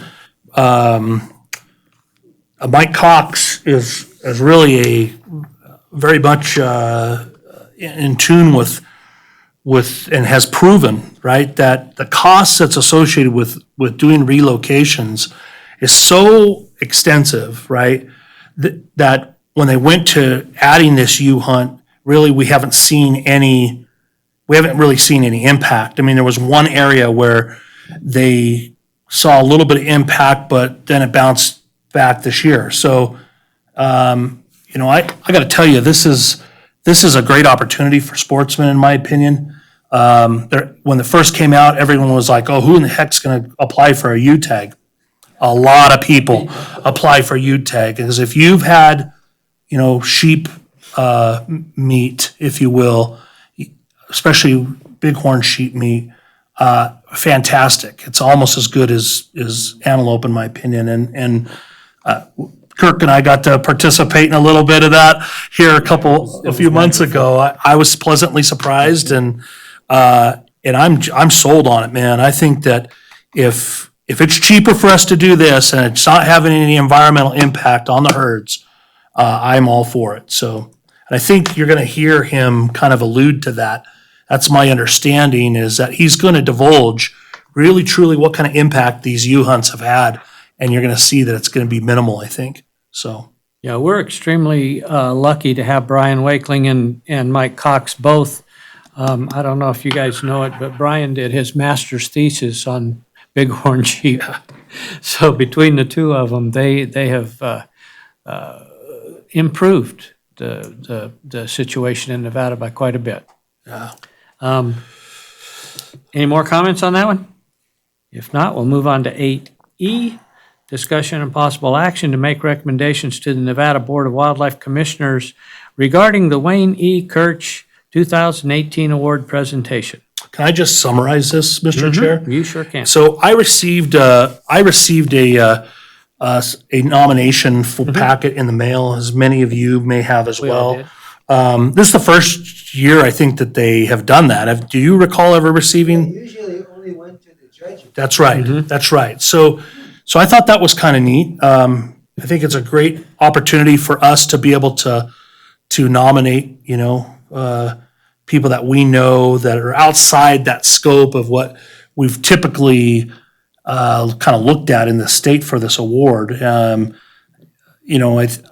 think that there's a lot more deserving and, folks out there besides the individuals that get it that are usually involved heavily in some, GFO organization or something like that, and I know there's been a few times where, I've really been pleased with who they've given the recipient, made the recipient, but anyway, it's a great opportunity. If you think about who, you might nominate for that, you should utilize that and push it, so. For next year. Yeah. For next year. We all did, and I believe Gil might know more about this. I think it's Johnston and McNitch that pushed to have the cabs notified too, wasn't it? Yeah, for the record, Gil Yannick, yeah, I was a judge for 5 years, and then you get moved off and other people come on. And it's a lot of work. It's a lot of work. You get a lot of data, and you got to make some tough decisions, how you rate these things and make your final recommendation to the committee that makes the final decision. All the judges do is basically go through the applications that people submit. And score them, right? Right. And then, and you read about it, and you can get some more information. But then you submit what you feel for second, third type of thing, and the committee makes the final decision. Thank you very much. Anyway, so next year, keep looking for those and everybody start thinking about it. And it's just another opportunity to be involved at a much higher level and honor somebody that deserves it. Everybody that's nominated probably deserves it, but some more so.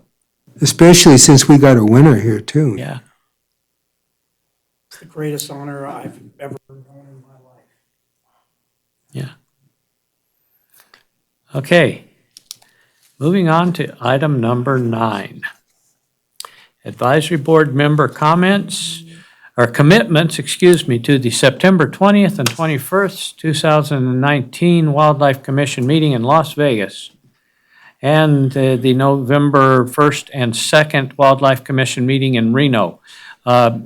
Gil is going, Mr. Yannick is going to Las Vegas for us to represent us, because none of us could make the trip this time. And I do appreciate that. You just can't know how much I appreciate it, because we were all, sometimes we just don't want to go, but there's just no way I can get away this weekend anyway, so. September isn't the greatest month to go to Las Vegas. Yeah. I don't know, the weather's been beautiful down there, I guess.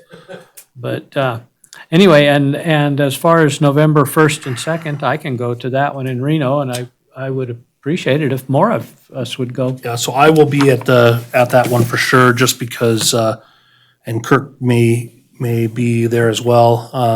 The Operation Game Thief Citizens Board is, which is the board that sets all or decides on all the rewards for Operation Game Thief. We're giving 2 awards. Our OGT Law Enforcement of the Year Award for 2017 and 2018 is being given to 2 game wardens, Mr. Jake Kremer for 2017 and Mr. Jason, forget his last name now, for 2018. But anyway, 2 guys that support OGT and really work the program well. So I'll be there for sure on Friday. Okay? Saturday, Friday night, I'm leaving to fly to back east to New York City for a Okay. board Well, I'll be meeting, there so. both days, and everybody else is invited too, if you can make it, or even part of the day. You always get a lot out of the meetings. The participation in Reno is usually pretty good. Yeah. There's some interesting people that show up at the meetings. I'm sure Vegas has the same groups of interesting people that show up. I would just encourage, any of the board members that haven't participated in a commission meeting yet, you really should attempt to do it. This would be the most logical one for you to go to if you can, but. I'll be in deer camp. Oh, okay. Well, some of the, one of the people, not all the meetings she attends, but the real President of the United States of America attends some of the meetings.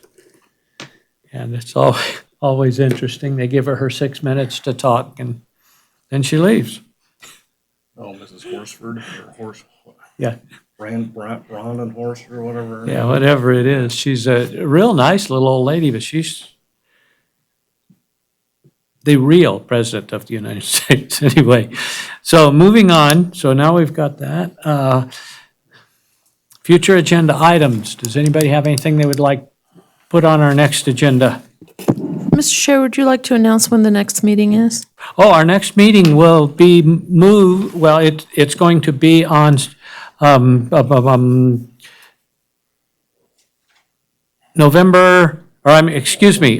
28th, October 28th. In this Monday, room. October 28th, in Yes. this room 4:30, right? at 4:30. And we should have a quorum.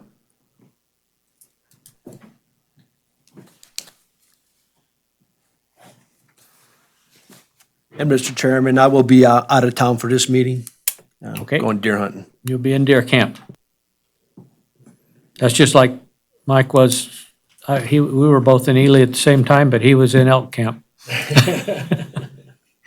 Never We're saw still good him. with 4:30, right? Yes. Future agenda items?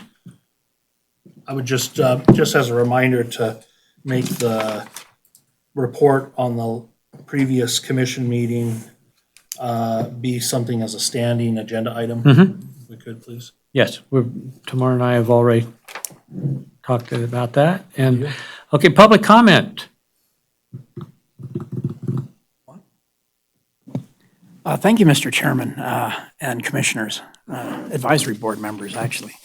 C.K. Bailey for the record. Quickly, what came up tonight from Kim Tisdale Endow, she mentioned that Cave Lake is leaking. I mentioned that, yeah. It would be interesting to hear or to put out your feelers when you go to the meetings that, is there a way to save this fishery? Is there a way that, if this is indeed brought up at the commission meeting, can there be funds garnered, or at least to find out if there's a way that we the public can get involved to try to save this fishery? Because when you get a little leak, they get bigger and bigger. The lake will not be completely drained. The fishery should be left intact. They're draining down 20 feet, and then they have methods of sealing the lake because there's less pressure on it, or the dam. And another part of the major erosion is through the spill tubes. They have rusted out, and so they've bellowed out in there. And so as they seal off one tube at a time to fix it, once it's done, they can move to the other tubes. I think there's 4 tubes. And that's how they're going to repair that without the fish hatchery being affected. Okay, so. That was my understanding. They've drained the lake down, I think they said 12 feet already. Gee. And Okay, it's so only- it won't be a danger downstream, number one. And it's only a 26-acre lake. So it's easier to manage the water levels in the fish hatchery and the pressure against the dam when it's a smaller lake like that. Well, thank you for alluding to that, Chairman Yeah, Green. I was unaware, so I was thank you. curious too, and the methods they're using are new. Well, maybe not new, but I had never heard of them, and they're definitely new compared to when they built that dam. So. My object is that to lose a fishery is just, it's Not gonna lose- detrimental to just bloody everybody, The especially fishery those. is not supposed to be affected at all. Fantastic. The only other effect they're going to make is they're going to put some, I got this from one of the ranchers, because he has a guzzler, and he said they're building some spillways so that the guzzler doesn't drain off as fast in the winter when it fills, when it's naturally being filled. So what's happening is the community is very involved in that, and Oh, it's in that. they are definitely Oh, yeah. in the cradled arms. Yeah, but I'm very pleased to hear that. Thank you. It's an endow project because the feds gave us the dam without telling us there was a leak. Perfect. Yeah. Interesting. Gee, how can that happen? Thank you, Chairman. But it was, I was fascinated by some of the engineering part, that it doesn't appear it's that complicated because it is a small lake. And 26 acres is just a little, yeah. It's a little under a mile when you walk around a 26-acre lake. It is a beautiful place, and I'm Yeah. glad to hear that it's going to be spared, so that's cool. Yeah, and I imagine we have a lot of earthen dams with those spillway tubes that were made out of steel without any thought of it rusting away at some point in time, just like we used to dump our nuclear waste in 55-gallon drums in the ocean. Well, it's like, it's just irrigation ponds, I think. A lot of them were started that way, Yeah. So there could be agriculture, ranching, et cetera. So, yeah, the Well, that cheapest whole way. mountain's, simply by the name of the mountain and the valley, it's full of caves. And it would be possible for a lake to just drain away if eroded into one of the caves or caverns. So, yeah. Okay, with no more public comment? Okay, do I have a motion to adjourn? So moved. Second? Second. Do I have Aye. all in favor, say aye. Aye. Those opposed, say nay. Meeting adjourned. Thanks, Mr. Chair.